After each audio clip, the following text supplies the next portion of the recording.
আপনার কথা বলতেছি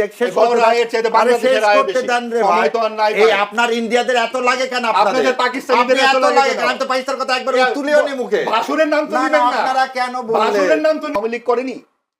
এই যে ধর্ম যখন যার হাতে প্রয়োজন তখনই তো সে ব্যবহার করছে, জামাত করছে সবচেয়ে বেশি, এবং যখন প্রয়োজন আসছে তখন তো সে শরিয়া আইন করবে না।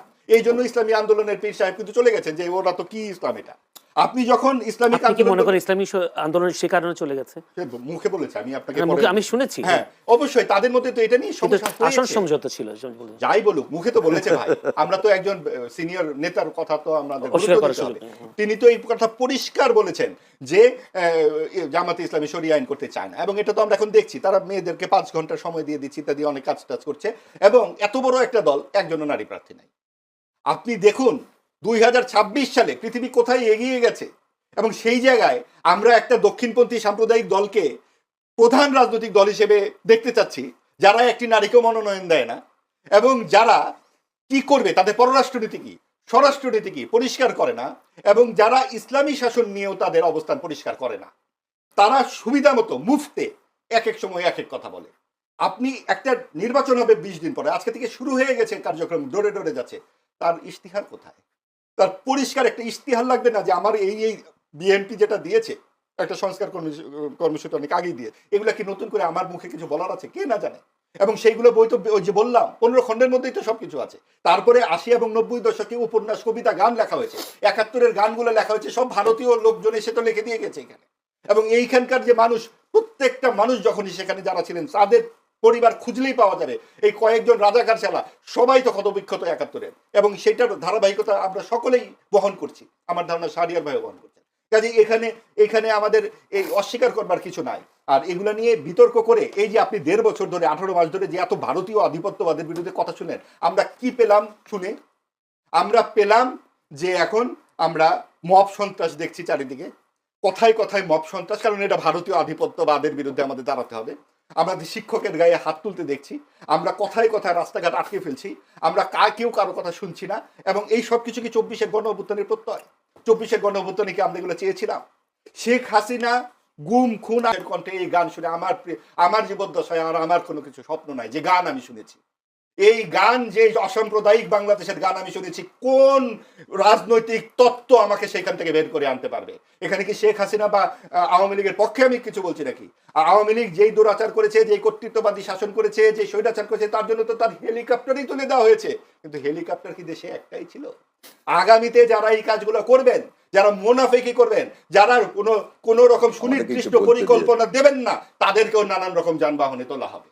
এবং আপনি যখন আজকে এই কথা বলেন, তার মানে কি আমরা রাস্তাতেই থাকবো? গত 54 বছরে ছিলাম, 71 সালে ছিলাম, তার আগে 69-এর গণঅভ্যুত্থান হয়েছে। আপনি গণঅভ্যুত্থানের গুলো চিহ্ন করে দেখেন, 69, 90, 24, ঠিক নির্দিষ্ট সময় পরে পরে ঘটনা। এর আগে 52 সালে এত বড় একটা আন্দোলন। অর্থাৎ আমাদের এইখানে সবসময় কিন্তু গণতন্ত্রের জন্যই আমাদের রাস্তায় থাকতে হচ্ছে। যখন সুযোগ এলো, সরকারের কাছ থেকে একটা নৈর্ব্যক্তিক আচরণ আমরা প্রত্যাশা করেছিলাম। ধনধান্য ভাই শুনতে পাইছে, কিন্তু ভাই এটা শুনতে পাইনি তুমি কে আমি কে, রাজাকার রাজাকার। এটা এবার আমি শেষ করি। দ্বিতীয় কথা শুনুন, মব বলে 24-কে ম্লান করেন না, এটা নিজেকে অপমান করা হবে। মব সন্ত্রাস বলে কোনো কিছু না, যেটা যেখানে যে অবস্থায় যেখানে অন্যায় করা হবে সেটা প্রতিবাদ হবে। কিন্তু কথা হলো এই সরকারেরও আমি বলতেছি, এই সরকারের যে রাইট ইজ বলতেছে এটাকে আমি সমর্থন করি না, কিন্তু এই সরকার যেভাবে চালানোর উচিত ছিল এই সরকার সেভাবে চালাতে পারেনি।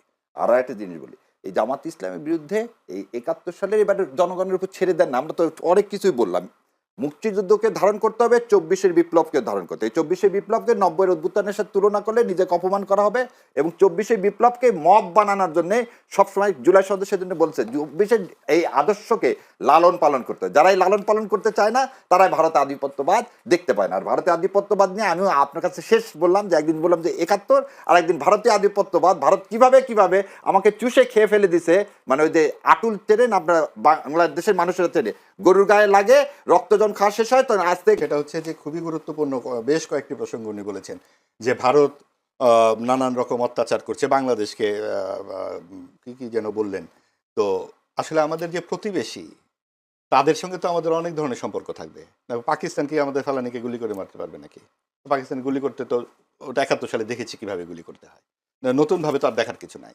তো সেইখানে পুরো জাতির বিরুদ্ধে যে দাঁড়িয়ে গিয়েছিল যেই দলটি, সেই দলটি মহাপ্রতাপের সাথে সরকারের পৃষ্ঠপোষকতায় প্রধান যে 40% পাওয়া একটি দলের পাশাপাশি কিন্তু জায়গা নিয়ে নিল বিএনপি, জামাত, এনসিপি। কোন ভিত্তিতে নিল? জামাত 4 থেকে 7%-এর বেশি ভোট তাদের নাই গ্রাহ্য নির্বাচন 2008 পর্যন্ত, এবং সেই জায়গায় আপনার এনসিপি তো 1 বছরও পূর্ণ হয় নাই। কোন ভিত্তিতে 3টি দলকে নির্বাচন করলো সরকার? কারণ ওই ডানপন্থার সম্প্রসারণ। যেই দেশের 90 থেকে 92% একটি বিশেষ ধর্মের, তার জন্য তো আসলে কোনো আইন কানুন লাগে না, তাকে ঠেকিয়ে রাখবার জন্য তো আইন কানুন লাগে। কারণ দীপুচন্দ্র দাসকে যখন আগুনে পুড়িয়ে মারা হলো, একটি মিছিল আপনি দেখেছেন? ওটা ভারতের ষড়যন্ত্র করে, ওইটাই ভারত ষড়যন্ত্র করে মারলো। একটি কোথাও কোনো প্রতিবাদ না, এরা যেন মানুষ না। এটা কিন্তু আমাদের মধ্যে একটি ব্যাপার ঘটে গেছে, কিছু হলে ভারতীয় আধিপত্যবাদ, ভারত এটা করছে, তা আমরা করছিটা কি? ভারতই যদি সবকিছু করে, আমরা কি করছি? এইখানে যখন বলা হলো যে বঙ্গবন্ধু এই কোথায় সিরাজ শিকদার, আপনার ডানের কথা এবং বায়ের কথা বাদ দিয়ে একটা বাক্য আপনি নিয়ে ছেড়ে দিলেন, এবং তাতে ভারতীয় আধিপত্যবাদ হয়ে গেল। আর আপনি এই চোখে দেখছেন না যে আপনার যখন হিন্দুস্তান এবং পাকিস্তানের বিরুদ্ধে দাঁড়িয়ে এই দেশের এই 60 দশক থেকে যে আন্দোলনটা, এই সাংস্কৃতিক যে আপনাদের যে আন্দোলন, এটা কারা করেছিল? এখানে এই বাঙালি এবং অন্যান্য সমস্ত কিছু মিলে এটা কিন্তু অবশ্যই ভারতীয় যে আধিপত্য যদি বলি, সেটার সাথে সাথে পাকিস্তানি আধিপত্যের বিরুদ্ধে কথা বলেছে, নইলে কিন্তু বাংলাদেশ হতো না, অঙ্গরাজ্য করে মিলিয়ে যেত, এখানে সৈন্যই থাকতো, ভারতীয় সৈন্য। আর যা যা বলা হচ্ছে তার কোনো কিছুর চিহ্ন কিন্তু আমরা দেখি নাই। এবং আপনি দেখুন যে এইখানে যে আমাদের নিজস্ব কিছু সাংস্কৃতিক যে ব্যাপারগুলো আছে, নববর্ষ বলুন, সেখানে কারা বোমা হামলা করেছে? এখানে আপনার লাগাতার মুক্তিযুদ্ধের ভাস্কর্য ভাঙা হলো, লাগাতার স্থাপত্য ভাঙা হলো, ইতিহাস বিকৃতি করা হলো। বারবার বলা হচ্ছে ভারতীয় আধিপত্যবাদ। ভারতীয় আধিপত্য কোথায় দেখলেন আপনি 54 বছরে? 91 থেকে 96 যখন বিএনপি ক্ষমতায় ছিল, 96 থেকে আবার আওয়ামী লীগ ছিল, যখন গণতন্ত্রটা ধারাবাহিকভাবে চলেছে, তখন তো আমাদের এই গণতন্ত্র নিয়ে এতখানি কণ্টকপূর্ণ অবস্থা হয়নি। আমাদের এখানে সমস্যা হচ্ছে নির্বাচনের সমস্যা। আমরা যখন বসতে চাই, আমরাও মামুরা বসে যাই। এইবার যে নির্বাচন হচ্ছে, আমরাও মামুদের নির্বাচন। এই জাতীয় পার্টিকে ঠিকমতো তো দাঁড়াতেই দিচ্ছে না, এইটা পোড়াও সেইটা পোড়াও, অমুক তমুক করা হচ্ছে। এবং এই জাতীয় পার্টিকে বিরোধী দল বানিয়েছিল আওয়ামী লীগ। এই ন্যাক্কারজনক ঘটনার মাধ্যমে 12 বছর তারা নিষ্পেষণ করেছে। আগামীতেও জামায়াতে এইরকম 4টা ফ্রন্ট খুলে বসে আছে। 1 নম্বর ফ্রন্ট হলো নিজেরা যদি জেতা যায়, 2 নম্বর ফ্রন্ট হলো এনসিপিকে সাথে নিয়েছে, যেহেতু তাদের 71-এর এত বিতর্কিত ভূমিকা, এনসিপির মাধ্যমে যদি ফিল্টার্ড হওয়া যায়, সেটাও যদি না পারে, একটা ইসলামিক জোট বানিয়েছে, সমস্ত ভোট যদি ইসলামিক এখানে নেওয়া যায়, সেটাও যদি না পারে, 4 নম্বরে বিএনপির জন্য যা ভালো মনে হয় আমরা তাই করবো। তার মানে তারা একটা জাতীয় সরকার তৈরি করে আবার সেই পুতুল বিরোধী দল হবে, এবং এই যে ক্ষমতার বেলি বন্টন, যেটা আওয়ামী লীগ করেছিল জাতীয় পার্টিকে নিয়ে, বিএনপির সঙ্গে জামাত তাই করছে। মুনাফেকি কত প্রকার ও কি রকম, জামাত ইসলামের রাজনীতিটা দেখলেই বোঝা যায়। ধন্যবাদ আপনাকে। আমি একটি ছোট্ট প্রশ্ন করে, আওয়ামী লীগ যেহেতু নির্বাচন যেতে পারছে না, সেই আওয়ামী লীগের ভোটগুলো কোন দিকে ঝুঁকবে বলে মনে হয় আপনার? এইটা আসলে আওয়ামী লীগের ভোট তো এরকম বাঞ্চব ভোট না। ধরেন আওয়ামী লীগের এবং বিএনপির বা জামাতের বা এনসিপি বলেন বা বাম দলের বলেন, সমস্ত ভোটের বাইরেও কিন্তু কিছু ভোট আছে, অনেক কিছু বিশ্লেষণ করে ফ্লোটিং ভোট বলে এগুলাকে, যে অনেকে তাৎক্ষণিক কিছু সিদ্ধান্ত নেয়, এবং কিছু আছে পারিবারিক ভোট, ধরেন তার দাদা, তার বাবা, এভাবে, যেটা আওয়ামী লীগের বা বিএনপিরও আছে। কিন্তু এই আওয়ামী লীগের ভোটগুলো কোথায় যাবে, কি যাবে, এটা আওয়ামী লীগ বুঝুক। এটা নিয়ে আমার ব্যক্তিগত কোনো আগ্রহ নাই। আমার আগ্রহটা হচ্ছে, আমরা যে অন্তর্ভুক্তিমূলক সমাজের জন্য এত রক্ত দিলাম, এই গত 54 বছরের সমস্ত আন্দোলনের কিন্তু তাই। 80 দশকের এই যে এরশাদ বিরোধী আন্দোলন দেখুন কি হলো, আমরা কি পেলাম? জাস্ট 3টা ইলেকশনের পরেই কিন্তু আমরাও মামুরা। 2004 সালের এই যে গ্রেনেড হামলা, তারপরে 1/11 এলো, তারপরে একের পর এক এই ক্রমশ খারাপ নির্বাচন করলো। এখনো সময় আছে, কারণ আমাদেরকে আগামীতে চোখ রাখতে হবে। আমার ভাই চোর হতে পারে, ডাকাত হতে পারে, আমরা তাকে সমাজ থেকে বাইর করে দিতে পারি না। খুনি হলে তার শাস্তি হবে, কিন্তু আপনি পিতার সম্পত্তি থেকে বাদ দিতে পারবেন না, শাস্তি হবে। ধন্যবাদ। মাহবুব ভাইয়ের মতো জ্ঞানগর্ভ মানুষের সাথে আপনার কাছে একটা আবেদন জানাবো, একদিন আপনি 1 ঘন্টা 71-এর মুক্তিযুদ্ধ নিয়ে আমি মাহবুব ভাইয়ের সাথে বসতে চাই। কারণ এই বিচ্ছিন্নভাবে কথা বলে না, কারণ যে জিনিসগুলো কথা হচ্ছে, ভাইয়ের শেষ কথার সাথে আমি একমত, সেটা হচ্ছে রিকনসিলিয়েশন করতে হবে। আপনি একটা ছেলে যত খারাপই হোক, মার্ডার কেসও যদি করেন, যে ভাই যেটা বলছে জমি থেকে সরাতে পারবেন না, তেমন আমাদের মুক্তিযুদ্ধের যে ভাই যে খণ্ডের কথা বললেন, ইনশাআল্লাহ সেই খণ্ডই নিয়ে আসবো, নিয়ে এসেই আমরা এই মুক্তিযুদ্ধের এই ইয়াটাকে, যাতে আমরা সবাই একটা জায়গায় আসতে পারি, এটাকে নিয়ে যেন আমরা কোনো ব্যবসা না করি, কোনো এটাকে মানে যখনই ভোট আসবে তখনই এটাকে আমরা ধারণ করবো, তা না। মুক্তিযুদ্ধ আমাদের সবাইকে ধারণ করতে হবে প্রতি মুহূর্ত, কারণ এটা এবং এই দ্বিতীয় স্বাধীনতা 54-55 বছর কেউ ধারণ করেছে, এইটাই হচ্ছে আমাদের সবচেয়ে বড় সমস্যাটা, কি যখন যে এটাকে ইউটিলাইজ করতে চাইছেন। এই সেজন্য আমরা দ্বিতীয় স্বাধীনতার কথাটা বলতে চাইছি।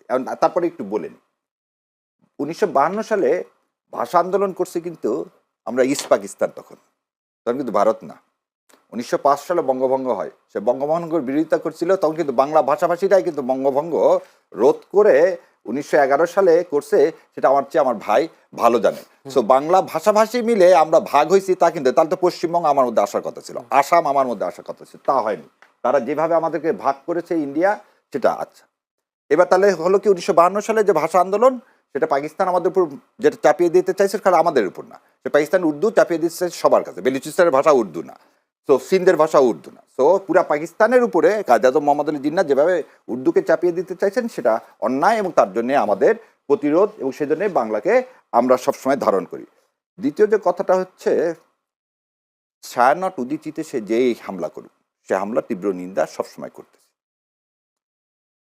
প্রশ্নতে একবার কিন্তু এটা বলা হচ্ছে না যে হামলা কোনোদিন কোনো জাতিকে ইউনিফাইড করতে পারে না, কিন্তু যারা এই গত 15 বছরে পেট্রোনাইজ হয়েছে, 17 বছর আমি বলবো, যেমন ভাই যে কথা বললো, পেট্রোনাইজের কথা কেন বললাম, কাঠের চশমা পরে তো আপনি যদি গ্লাস না থাকে আর যাই হোক দেখতে পাবেন না। তো ওই জন্য মনে হয় যে ভারতের আধিপত্যবাদটা আমাদের অনেকেই দেখতে পায়। কাঠের চশমা কে পড়েছেন? আচ্ছা, না না না না, ওইরকম বেয়াদবি কথা বলবো না। আমি বলছি যে যারা এই দেশে ভারতীয় আধিপত্যবাদ দেখতে পায় না, তারা কাঠের চশমা পরে থাকবে। কারণে বললাম, আপনি পৃথিবীর কোন দেশ আছে যে দেশের স্বাধীনতা সার্বভৌমত্বটা আপনি আরেকটা দেশের উপরে তুলে দিচ্ছেন, এবং প্রাইম মিনিস্টার বলতেছেন যা দিয়েছি তা আজ পর্যন্ত কেউ কোনোদিন কি করতে পারবে না, ইন্ডিয়া ভুলতে পারবে না। তাহলে কি দেননি কি সেটা আমাকে বলেন। আপনি আপনার পোর্ট দিয়েছেন, ট্রানজিট দিয়েছেন, ট্রানজিট দিয়ে তো আপনার লাস্ট কি ছিল, যে ট্রেনটা দিয়ে দিলেই একটা বোমা মারতো, ইন্ডিয়ান সোলজার ঢুকে যেত, আমরা কি হয়ে যেতাম, সিকিম হয়ে যেতাম। তো যারা এই সিকিম বানানোর পরিকল্পনা দেখতে পারে না, তারা ভারতীয় আধিপত্যবাদ দেখতে পায় না। যারা অতীত ইতিহাসে ভারতের হায়দ্রাবাদে কিভাবে ভারত হায়দ্রাবাদে ঢুকছে যেটা দেখতে পায় না, তারাই বাংলাদেশে আধিপত্যবাদ দেখতে পায় না। এবং যারা একটা জিনিস সবসময়, সাউথ ব্লকের যে সাউথ ব্লক কি করছে, বাংলাদেশের স্বাধীনতাকে চিন্তাই করতেছে, এটা যদি কেউ উপলব্ধি না করে, তাহলে সে মুক্তিযুদ্ধের চেতনাকে ধারণ করবে কিভাবে? যে বলতেছে 72 থেকে 75 পর্যন্ত শেখ সাহেব কিচ্ছু করেনি, কি করেনি, 72 থেকে 75 পর্যন্ত রক্ষী বাহিনী করে হাজার হাজার মানুষ মারছেন। আপনি নিজে যে সময় দুর্ভিক্ষে মানুষ, আমার বাসন্তীরা জাল পড়েছিল, তখন আপনি মাথায় সোনার মুকুট দিয়ে বিয়ের অনুষ্ঠানে গেছেন। এই আপনি জাতির পিতা। যে বঙ্গবন্ধু বললেন, ভাই বঙ্গবন্ধু উপাধি 69 সালে দেওয়া হলো না, আমি আপনার সঙ্গে আমি কিছু বলিনি ভাই, আমার কিছু বলতে 69 সালে যাকে বঙ্গবন্ধু উপাধি দেওয়া হয়েছিল, সেই মুজাহিদুল ইসলাম সেলিম রায় ঢাকা ইউনিভার্সিটি 1973 সালে তার কাছ থেকে বঙ্গবন্ধু উপাধি কি করে নাই, উইথড্র করে নাই। সংসদে দাঁড়িয়ে একটা লোক, মানে যার আগের অভ্যাস ছিল সাহেবকে যেহেতু মারছে, সেজন্য সংসদে দাঁড়িয়ে থাকে আঙ্গুল দিয়ে বলে কোথায় সিরাজ শিকদার, যেখানে জাসদের 20-30 হাজার কর্মীকে কি করেছে, গুম খুন করা হয়েছে। এই গুমের সে সংস্কৃতি তো শেখ সাহেব তৈরি করছে। স্বাধীনতাকে বিকৃত করা, 7 দফা চুক্তি, 25 বছরের চুক্তি, এগুলো কে করছে? 72 সালে যখন এই পাকিস্তানের কথা এত কথা বলে, তো একবার ধরে বলে না, তো পাকিস্তানে আমাদের দেশ থেকে যে ক্ষতিপূরণ সেটা ইন্ডিয়া নিল কিভাবে? এই যে বলা হচ্ছে যে 1 লাখ, আচ্ছা ঠিক ধরে নিলাম কথার কাছে 1 লাখ শরণার্থী আছে, যে আমেরিকা থেকে ডলার পাইলে, আচ্ছা 1 কোটি হলো ভাই, সরি ভুল হয়ে গেছে, শেখ সাহেবের মতো আমি হয়তো 3 লাখকে 30 লাখ বানায় ফেলে দিচ্ছি।